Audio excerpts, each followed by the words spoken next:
Link TV presents Mosaic World News from the Middle East. Here are today's top stories. Egypt's Shafiq vows to crush revolution and restrain Islamists if he wins the election. Sudan pulls troops from Abyei amid new bombing accusations by the South. And prominent Bahraini activist Zainab al-Khawaja released on bail. Mosaic, world news from the Middle East begins now.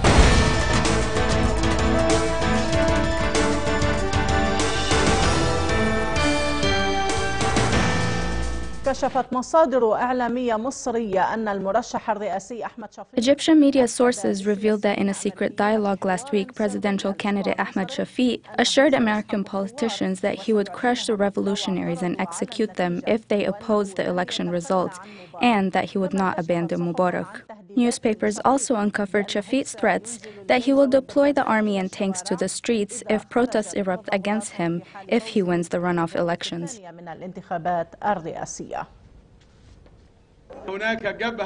بين الجمهورية الثانية والعودة إلى الماضي المظلم. In between building a new republic and returning to the oppressive past, Egypt is witnessing a political disappointment in light of the heated electoral battle between Mohamed Morsi and Ahmed Shafiq. Despite what appears to be a likely triumph of Morsi versus a slim chance of Shafiq gaining more votes, the role of regional and international players and their plans will make it difficult to predict the election results thus far. Political observers believe it has become certain that Lieutenant General Shafiq, backed by the military institution and affiliated with the former regime, will not win the battle against Morsi in the runoff unless foreign powers interfere in the matter. This information was confirmed in a secret meeting last week between Shafiq and American officials and businessmen. Shafiq assured them that he will crush the revolutionaries if they oppose the election results. He considers Mubarak his role model, and he will never abandon him. When asked about who your role model is, you said your father is your first role model, and the second is President Mubarak, who manages to balance between fairness and leniency. I still say the same thing. Until the end of my days, I will still say the same. Journalist Aideh al-Aswani uncovered this information by quoting his sources, and also according to the American newspaper, The New York Times, which published the closed-door secret talks. Al-Aswani confirmed that Shafiq pledged to the U.S. to protect its interests, repress the forces rejecting the U.S. projects, fight the Islamic movement, and prevent it from spreading. I will put everyone in their place. I know who they meet with, and I will be watching them.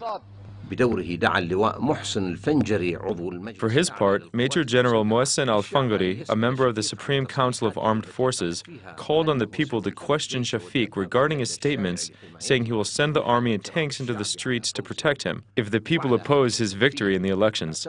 In this context, the Jerusalem Post, quoting Raphael Israeli, a specialist in Middle Eastern affairs in the Israeli entity, considers Shafiq to be Israel's only hope. The newspapers explained that many Egyptians consider Shafiq a modified version of Mubarak.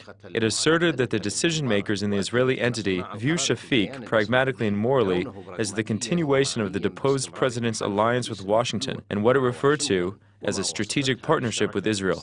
Amid these dangerous developments of Shafiq's ideology and methodology, political observers believe that abandoning the square was a strategic mistake in the path of the Egyptian revolution. They also believe that the upcoming phase calls for popular and political coalitions in order to protect the revolution and its goals.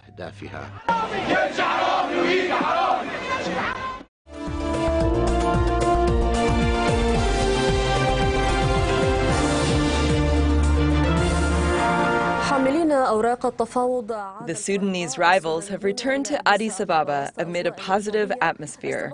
In a preemptive move, al-Khartoum expressed willingness to open a new chapter in its relationship with South Sudan. Meanwhile, al-Khartoum has completed the withdrawal of its military forces from the disputed oil-rich region of Abyei, as confirmed by the U.S. and African Union. However, South Sudan accused al-Khartoum of launching new airstrikes on its territories, which may diminish hope of reaching an agreement between the old rivals. Al-Sager Salam has the details.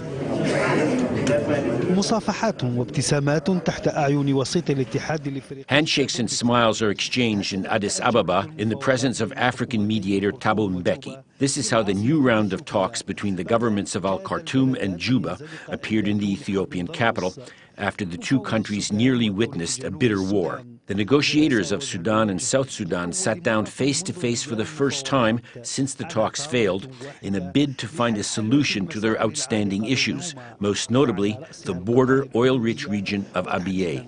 منطقة أبيي النفطية.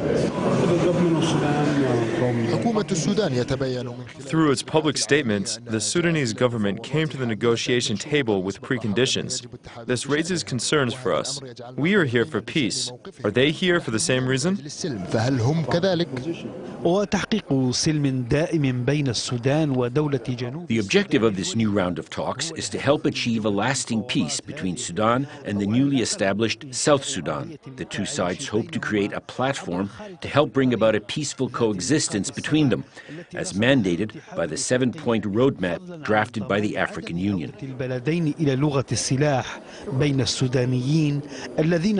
They also hope that the talks will help put an end to armed hostility between the Sudanese people who have been living in two countries for the past 10 months.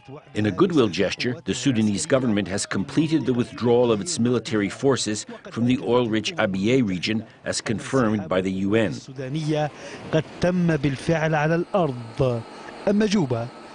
On the other hand, Juba has once again accused the Sudanese army of shelling its territories.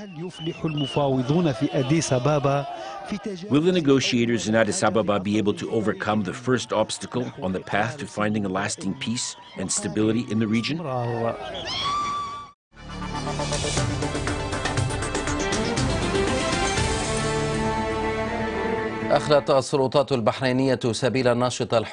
Bahraini authorities have released the opposition human rights activist Zainab al-Khawaja on bail.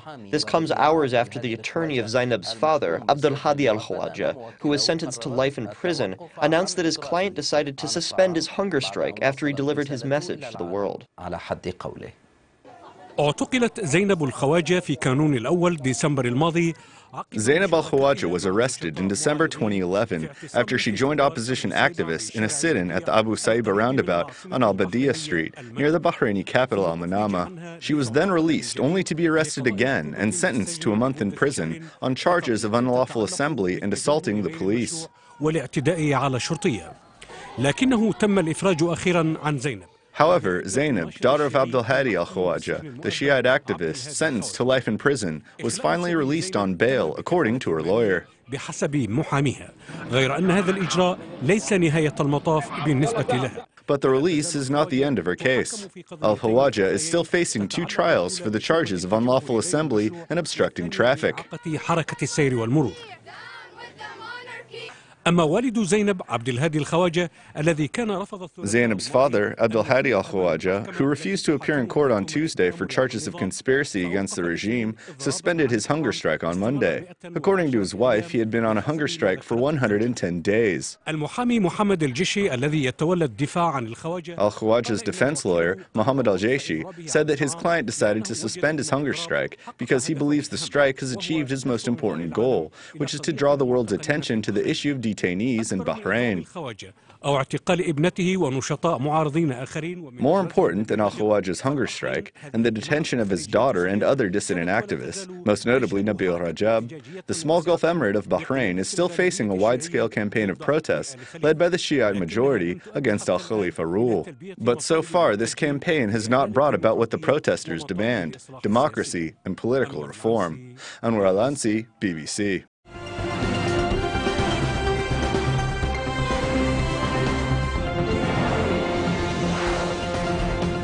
Civilian deaths in Afghanistan missing from talks at the recent NATO conference in Chicago.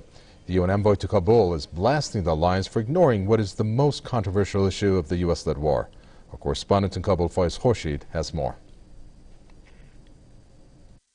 Mr. Jan Kubis, who is a special UN envoy in this country, has criticized the participants of the Chicago conference for not raising this important issue. He said that it was only the UN Secretary General Ban Ki-moon who touched on this important issue in that conference and called on all warring groups in Afghanistan to take strict measures to avoid civilian casualties in Afghanistan. As you know, the number of civilian casualties, especially at the hands of the Taliban and also US-led forces in this country, is rapidly rising, and Afghans are furious over this growing trend, and Afghan people want an immediate end to nighttime operations of foreign troops as well as their airstrikes. We also do know that the Taliban are stepping up their bombings across Afghanistan, and these bombings also cause civilian casualties. What's very disturbing now for the Afghan people is that they are being threatened by all warring groups in Afghanistan. That is why the UN Special Envoy here has once again called on all warring groups here to stop civilian casualties. But it doesn't seem to be forthcoming. Why? Because it's a deadly year now in Afghanistan. It's a tough year according to Afghan officials and also local people, and the number of civilian casualties is expected to keep rising. Yes, that is true. The NATO casualties usually make headlines in the Western media, but many here believe that civilian casualties, especially at the hands of foreign troops, have been greatly ignored also by Western media and also by Afghan officials here. Meanwhile, more deaths among the U.S.-led troops ranks in Afghanistan. Separate attacks kill at least 2 foreign soldiers in the country's south. The U.S.-led NATO coalition said the deaths took place on Wednesday. No word on the exact locations of the incidents and the nationalities of the dead soldiers, but most foreign troops based in southern Afghanistan are American. At least 174 U.S.-led troops have lost their lives so far this year. Most of those killed are American soldiers.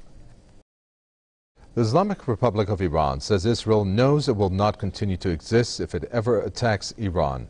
The recent comments are made by a senior advisor to the leader of the Islamic Revolution. Israel does not have the power or the courage to attack Iran, and Israel knows if it attacks Iran, it will cease to exist. The Iranian official was speaking to Egyptian journalists in Tehran. Velayati called Egypt the center of revolutions in the Arab world and said Iran is prepared to establish friendly ties with the new Egyptian government. He said Iran is optimistic and hopeful towards the developments in Egypt. Iranian prisoners in Saudi jails. Tehran says it has summoned the Saudi ambassador to protest the detentions. Deputy Foreign Minister Hassan Ghashqavi says he raised the issue of Iranians in Saudi jails in a formal memo to the head of the Saudi mission in Tehran. Ghashqavi said Iran's Foreign Minister, Dr. Ali Akbar Salehi, has discussed the issue in several phone conversations with his Saudi counterpart. He said diplomatic actions were taken following reports of Iranian prisoners being executed in Saudi Arabia. Saudi authorities have so far failed to give any replies.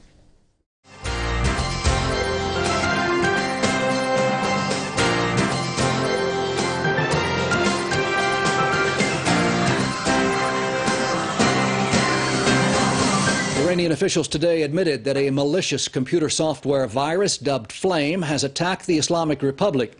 As a result, Iran has ordered an urgent inspection of all computer systems in the country.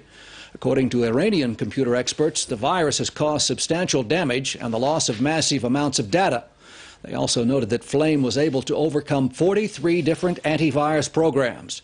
The foreign media quotes Western security experts saying that they are in awe of Flame's sophistication.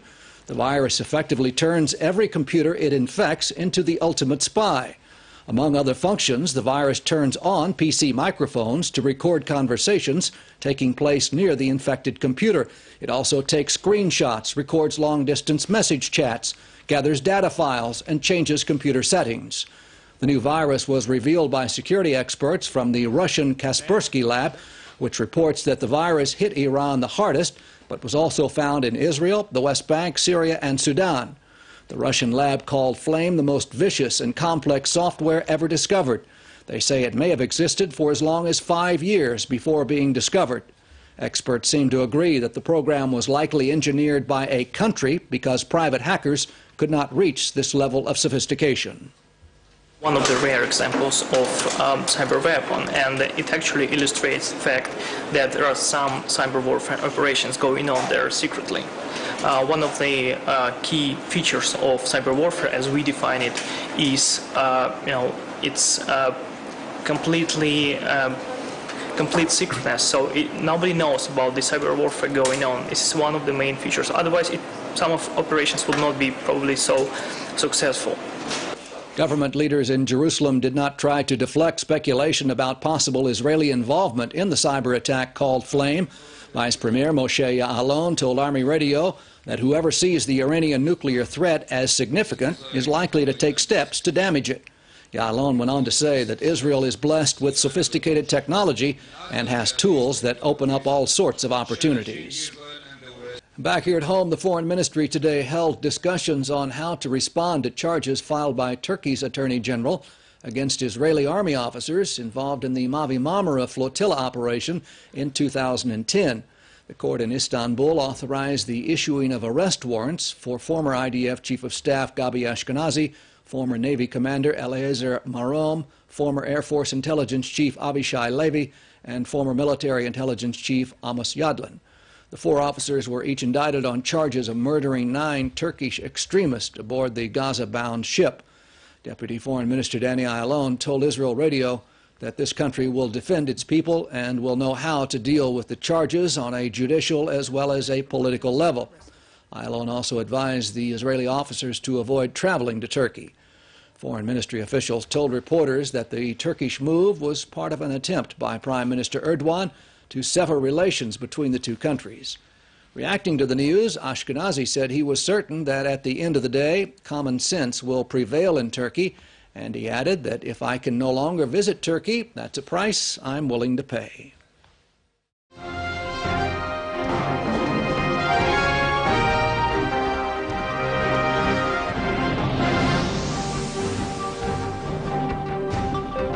The Abu Aisha family from the Tel Rumeida neighborhood in the center of Hebron city is suffering. Occupation forces are barring them from reaching their home under the pretext that they do not have advance permission from the Israeli Coordination and Liaison authorities. Their house is encircled by the Ramat Yishai settlement, which was built on the citizens' land. This is how the occupation forces countered our demonstration in the neighborhood of Tel Rumeida, in the center of Hebron. They detained us for several hours while we tried to reach the house of the Abu Aisha family, claiming we did not make prior arrangements with the Israeli liaison. The occupation prevents the entry of any citizen, save for family members of the house, which is encircled by Ramat Yishai, built on the citizens' land. I am not allowed to pass, except with coordination from the Palestinian liaison. Before them, it was with the Red Cross. If anyone needs to come over, they need to coordinate with the Palestinian liaison. But it's not to be done on the same day. It must be laid out a day or 2 ahead. And then, whoever's accepted is given a time to come in. The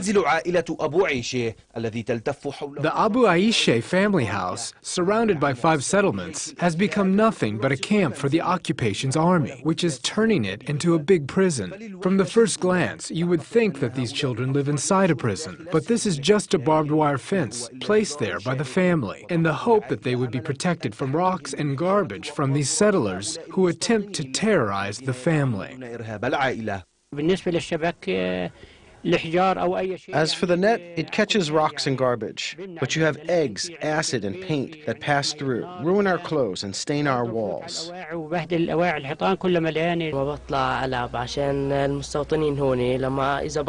I go out to play, the settlers throw rocks and water at me, so I cannot play outside. They are over there. The ones who sprayed water and threw rocks at me are right over there. Inside their humble house, we found the family members anticipating the settlers' assaults, with cameras and a TV monitor that they set up in the house to document the attacks. We keep an eye on our children through these cameras, so when the settlers attack our children, the camera will capture it and provide the best evidence. We can take the tape and show it to the police so they can see who's at fault.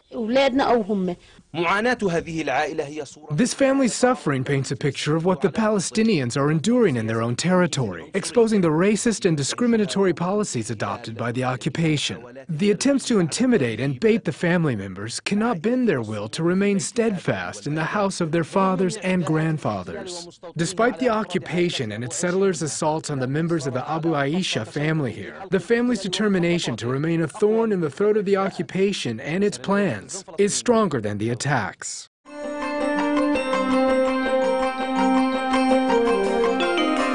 The UN Security Council began a closed-door session to discuss two reports by the International Observers Delegation in Syria. The UN Arab League envoy to Syria assured the Security Council that conducting direct talks between the Syrian government and the opposition is currently impossible. The envoy indicated that the opposition is no longer fearful, and it is unlikely that the uprising will end without a political solution. German ambassador to the UN, Peter Wittig, who presided over the session, expressed his hope that the Hula massacre would prompt some of the member countries to open their eyes. The international pressure on al-Assad's regime did not reduce the impact of the vicious military operations conducted by his brigades.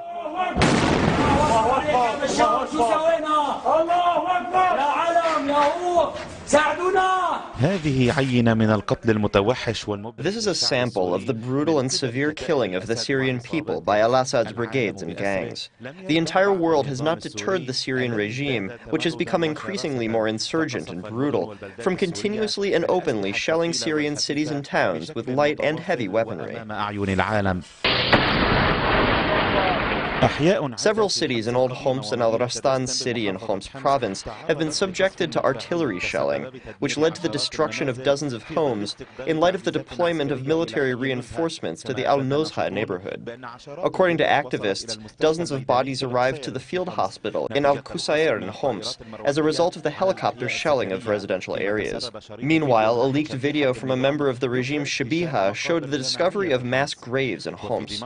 In Damascus, fierce clashes erupted between regime forces and members of the Free Syrian Army in the Mashdal area in the suburb of Saida Zainab. It is reported that continuous explosions by artillery rockets were heard east of the capital, as well as in the eastern edge of the countryside of Damascus. Violent shelling was also carried out on Douma city in the countryside of Damascus, where civilian houses were targeted by al-Assad's brigades. Meanwhile, the Syrian Observatory for Human Rights said that two defected military members were killed in violent clashes that broke out between regime forces and the Free Army in the town of Kafar Zita in Hama, which is enduring fierce artillery and mortar shelling. Al-Assad's brigades continued their military operation, ignoring the presence of UN observers. They launched strikes with helicopters on the villages of Batbo and Al-Jina in At-Tarib town in Aleppo province. Meanwhile, clashes between the revolutionaries and regime forces intensified after the military operation escalated in Aleppo province. Fighting was documented in Al-Maghara, as well as defections in Idlib city and the village of Haish. Activists uploaded videos online showing al-Assad's Shabiha destroying houses of displaced residents. It seems that the massacres committed by al-Assad's regime are being unveiled daily in front of the International Observers Delegation. Head of the UN Observers team, Robert Mood, said he was deeply disturbed by the discovery of 13 dead bodies with their hands tied in Deir az-Zour. In light of these dramatic developments on the ground, massive demonstrations broke out across Syria. Idlib city saw enormous marches condemning the Hula massacre and demanding the execution of President Assad. Assad's brigades also shelled al-Hamadiyya neighborhood of Homs to prevent the residents from holding a funeral for film director Basel Shehadeh, who was killed by the gunfire of the regime's forces.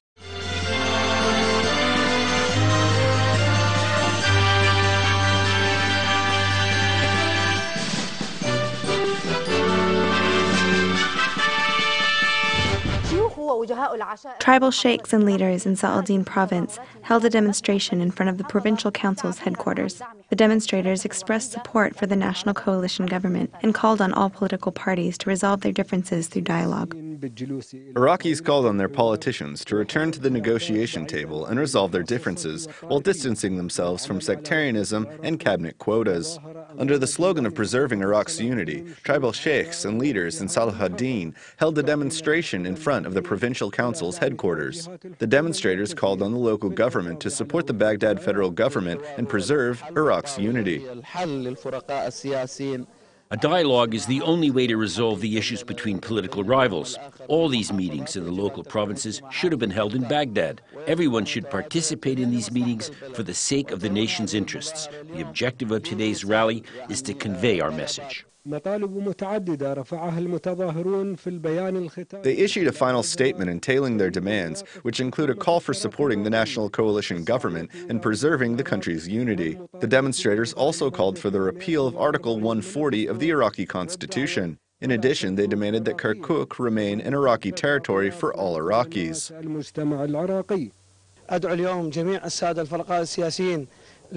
I call on all political rivals to sit down at the bargaining table for the sake of Iraqi interests. They shouldn't share power based on sectarianism, private interests, or cabinet quotas. A massive crowd of citizens from various walks of Iraqi society has taken to the streets of Salah ad-Din province, expressing support for the national coalition government. They also called for preserving the country's unity. Amid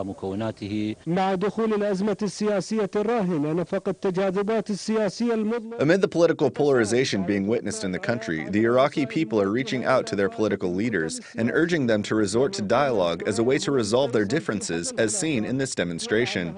From in front of the Salah ad-Din Provincial Council headquarters, Qatham al-Samarai, al-Iraqiyya. The views expressed on Mosaic are from contributing broadcasters, not Link TV or its sponsors.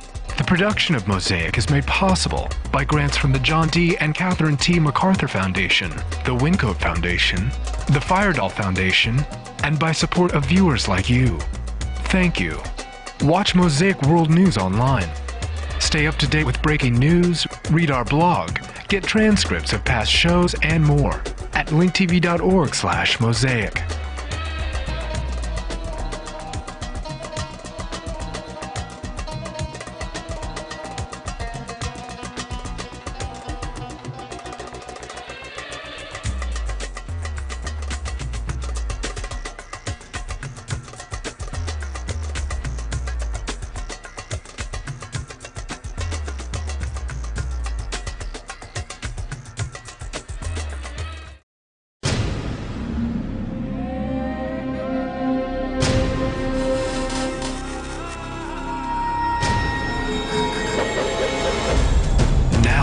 Airwaves, a global channel of uncompromising stories, world news, documentaries, entertainment, and culture. Link TV, connecting you to the world. For more information, visit linktv.org.